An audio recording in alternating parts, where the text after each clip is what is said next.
Hi! Today I'd like to talk to you about one of the most misunderstood words in psychology, spirituality, and astrology: the ego. We hear people say it all the time. You need to let go of your ego. That's just your ego talking. Your ego is the problem. But what is the ego? The more we explore this question, the more we realize that there isn't a single simple answer.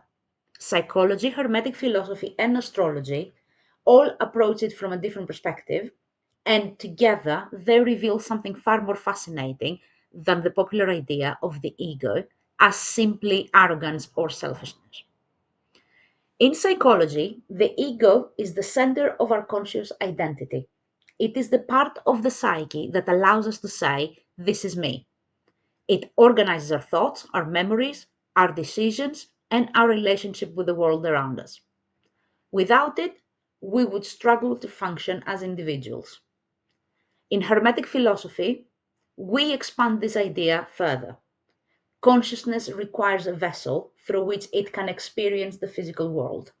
Spirit becomes individual through form, and the ego becomes the structure that allows consciousness to participate in an experience of incarnation.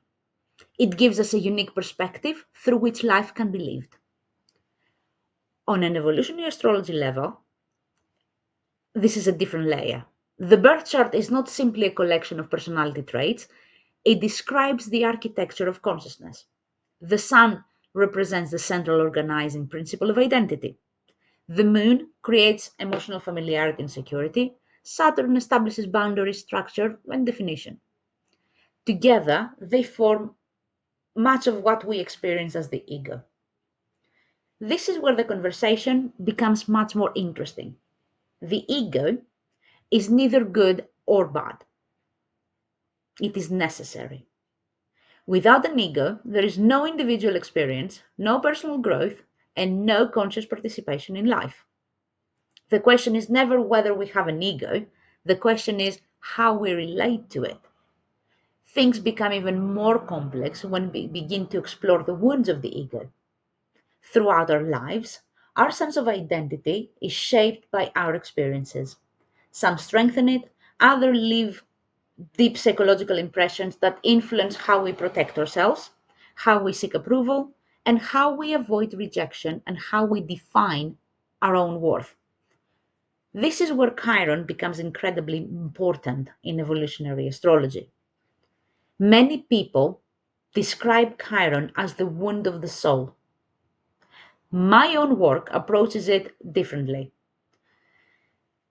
The soul itself remains whole.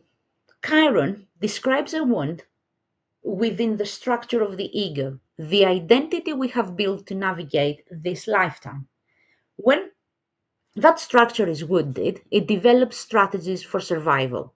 Those strategies often become the unconscious patterns that shape our relationships, our fears, and even our greater strengths. Understanding the ego, therefore, isn't about trying to destroy it. It's about understanding the structure we have built, recognizes where it serves us, recognizing where it protects us, and becoming aware of the places where old wounds continue to influence the way we experience ourselves and the world. This is one of the reasons I find evolutionary astrology so powerful. It doesn't simply describe personality, it provides a map of consciousness and the mechanisms through which consciousness evolves. I'd love to hear your thoughts. What does the word ego mean to you?